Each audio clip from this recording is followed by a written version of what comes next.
ایک رات سلطان نور الدین زنگی رحمۃ اللہ علیہ عشاء کی نماز پڑھ کر سوئے کہ اچانک اٹھ بیٹھے اور نم آنکھوں سے فرمایا، میرے ہوتے ہوئے میرے آقا دو عالم صلی اللہ علیہ وآلہ وسلم کو کون ستا رہا ہے؟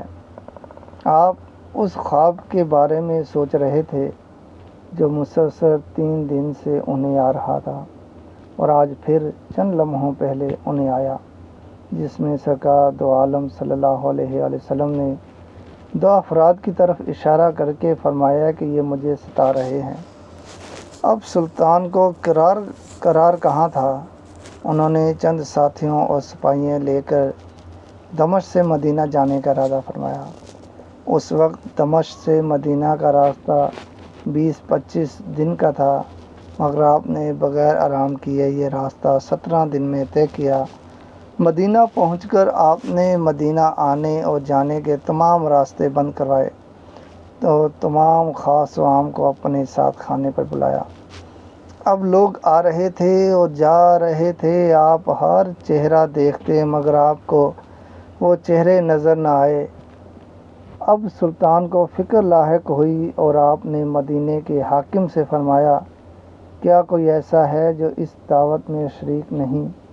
جواب ملا کہ مدینہ میں رہنے والوں میں سے تو کوئی نہیں، مگر 2 مغربی زائر ہیں جو روضہ اقصی کے قریب ایک مقام میں رہتے ہیں، تمام دن عبادت کرتے ہیں اور شام کو جنت البقیع میں لوگوں کو پانی پلاتے ہیں، جو عرصہ دراز سے مدینہ میں مقیم ہیں۔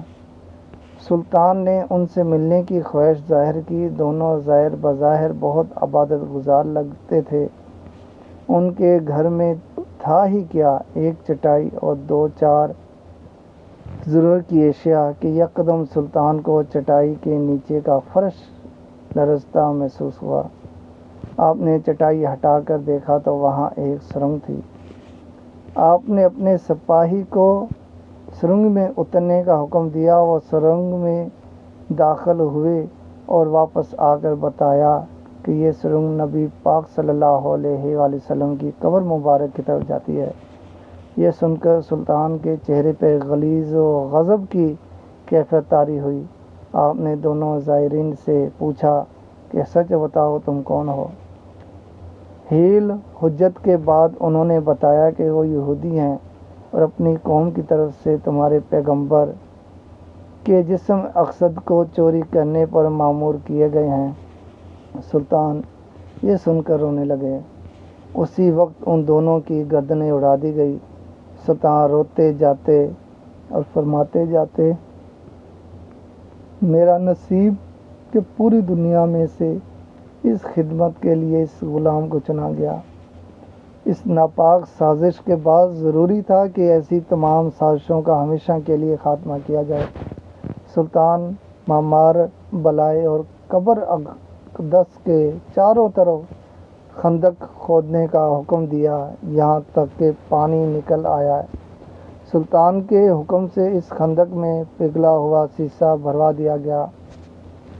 بعض کے نزدیک سلطان کو سرنگ میں داخل ہو کر قبر انور پر حاضر ہو کر قدمین شریفین کو چومنے کی سعادت بھی ہوئی۔